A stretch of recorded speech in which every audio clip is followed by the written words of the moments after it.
O exército de Israel confirmou o ataque a uma escola na faixa de Gaza. Segundo os militares do país, o local era usado como uma base para os terroristas do Hamas. Uma foto publicada hoje pelas Forças de Defesa de Israel indica onde os terroristas se concentravam. E segundo o exército, vários integrantes foram mortos nessa ação. Eles são das forças Nukba, terroristas selecionados por altos funcionários do Hamas para armar emboscadas e realizar ataques. Esse grupo participou da invasão a Israel em 7 de outubro do ano passado. Fontes de Gaza dizem que 45 pessoas morreram nessa escola e que ela também era usada como abrigo para refugiados. Quem chega para analisar esse e outros assuntos internacionais é o Leonardo Trevisan, que é professor de Relações Internacionais da ESPM. Professor, boa tarde, sempre um prazer ter o senhor aqui com a gente no Conexão para avaliar essas notícias que infelizmente são muito tristes, né? Mais um ataque com pelo menos 45 mortos. Com certeza, se nós olharmos, boa tarde Kelly, boa tarde a todos que nos escutam, né? Eu acompanhei a tua mudança de tom de voz quando você comentou sobre os mortos, né? É exatamente a minha, né? Tem uma ação humanitária bastante sensível que está presente em todo o território de Gaza e isso é muito preocupante. Observe, era uma escola, mas que não era mais uma escola, era um abrigo de refugiados, né? Vários jornais estrangeiros, o Washington Post, o primeiro deles, fez uma matéria com uma das pessoas que estavam no abrigo e que mãe de família que perdeu um filho no ataque, uma criança, e ela fazia uma pergunta simples: o que é que nós fizemos de errado? Né? Eles são civis que fugiram de uma região e ficaram onde Israel os determinou ficar. É nesse sentido que é preocupante esse tipo de ataque. As forças de defesa de Israel fizeram um comunicado pleno dizendo que o ataque tinha sido muito bem organizado e principalmente tinha sido inspecionado a região do ataque. Foi a imagem que vocês mostraram, que eles sabiam exatamente onde estavam os terroristas. Desculpe, então o seu não deu certo, porque, como você informou, 45 mortos, né, e uma quantidade maior, mais sensível ainda de feridos. Não há dúvida que esse episódio ainda vai ter repercussões, especialmente na ONU. A escola era da agência da ONU. O senhor comentou que realmente existiam refugiados, hoje ainda tem agentes da ONU ajudando ali de forma humanitária, mas quando acontece um bombardeio num local como esse, gera realmente um conflito ainda mais internacional e possivelmente críticas da ONU, que já aconteceram durante essa guerra, não é, professor? Sem dúvida nenhuma. Desculpe. Imagina. É o tempo. Nós estamos, é claro, com essa posição e a Corte Internacional de Justiça de Haia já foi chamada exatamente para avaliar essa situação. O comissário Jean Borrell, o chefe da diplomacia, essa é a palavra exata, da União Europeia, fez exatamente esse comentário, de que a Corte Internacional de Justiça de Haia havia proibido esse tipo de ataque. Não há dúvida que isso é uma situação muito complexa e que vai agravar as negociações de paz. Esse é o maior problema, não é? As negociações de paz no Catar, Egito e Israel, e com a presença dos Estados Unidos, dos diplomatas americanos, fica prejudicada com um ataque desse tipo. É muito difícil conter a reação do Hamas com um ataque desse formato. É claro que que pode-se argumentar que haviam terroristas escondidos entre eles. Deve haver uma outra forma de punição. Os civis que ali estavam não tinham, como a mãe do filho perdido perguntou o que é que eu fiz de errado, né? Ela apenas acompanhou as ordens que Israel deu para ela estar nesse lugar. Pois é, professor, é muito triste demais, viu? E agora a gente fala da outra guerra, porque o presidente da Rússia, Vladimir Putin, ameaçou a Alemanha e disse que pode usar armas nucleares para atingir alvos ocidentais. Vamos conferir. O comentário foi feito durante a conversa com a imprensa internacional em São Petersburgo. Putin aproveitou a ocasião para falar sobre vários temas e alertar sobre o uso de armas ocidentais na guerra contra a Ucrânia.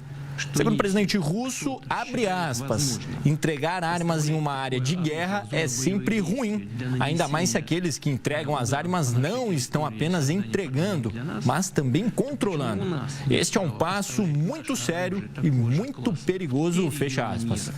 Várias potências ocidentais, incluindo os Estados Unidos, autorizaram recentemente que a Ucrânia use, sob certas condições, as armas que foram entregues para atacar o território russo.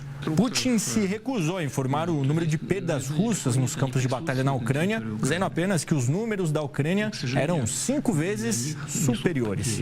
O presidente lembrou ainda que se o Ocidente pode fornecer armas para a Ucrânia, a Rússia também tem o mesmo direito com as nações aliadas.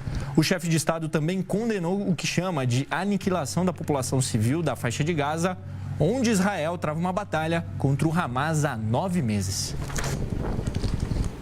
Olha, durante esse tempo de guerra, né, professora, a gente acompanhou já várias vezes essa fala de uso ou não de arma nuclear, que a gente espera que fique realmente só numa ameaça, né? E não que venha acontecer, que seria algo inédito e ninguém sabe de fato qual seria a proporção.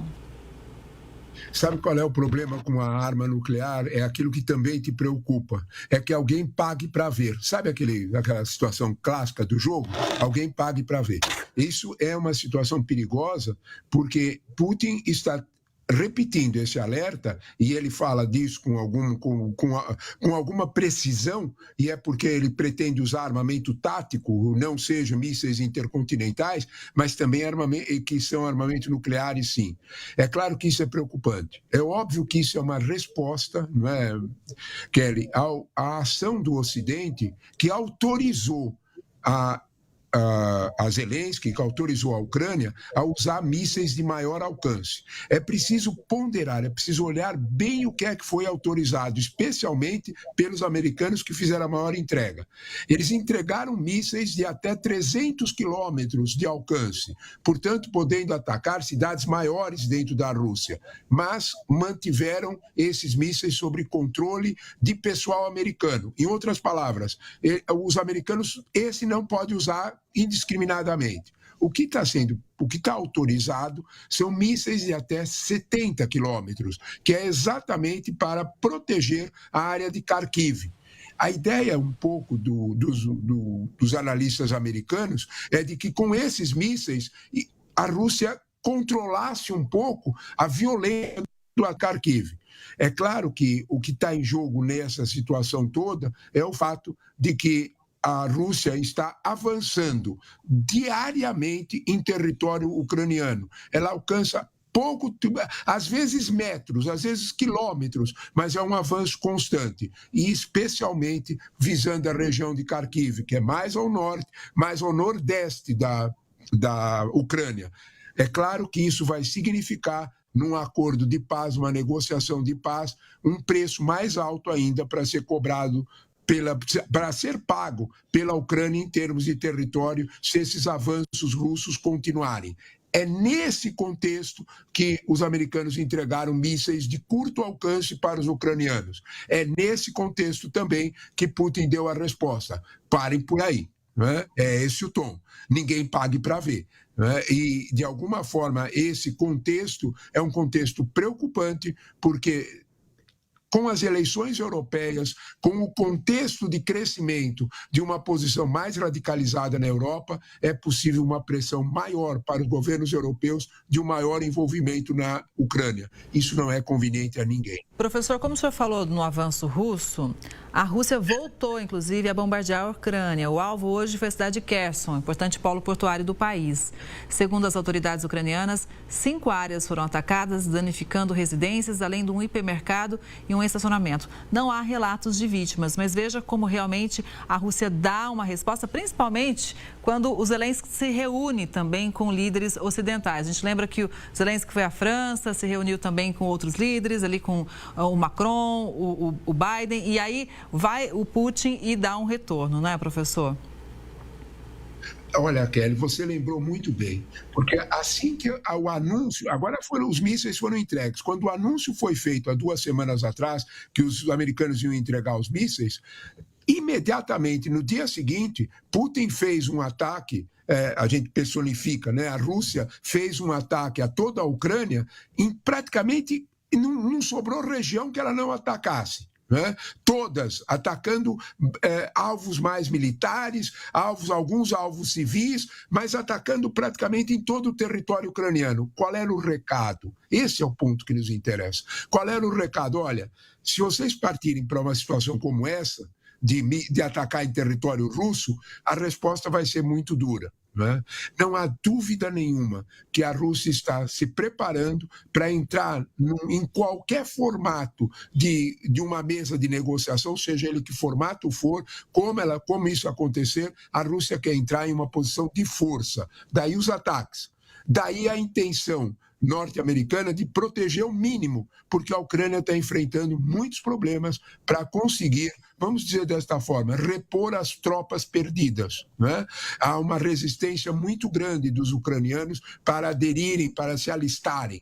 E esse processo vai, de algum modo, facilitar o avanço russo. Os americanos se preocuparam e, principalmente, tentaram equilibrar o jogo. O jogo não está equilibrado, como a gente pode ver por essas mostras em Kherson, mas, de algum modo, os russos tiveram alguma resposta para o avanço que já fizeram. Professor, o senhor sabe do carinho que aqui o pessoal do Conexão, toda a equipe, temos pelo senhor. Eu sempre agradeço demais a análise, mas hoje ainda mais especial, porque mesmo com tosse, participou, veio, compartilhou conhecimento. Agradeço demais. Muito obrigada. Boa tarde e até a próxima. Eu é que agradeço o convite de vocês, Kelly, principalmente as perguntas, que são muito interessantes. Boa tarde a todos. Muito obrigado.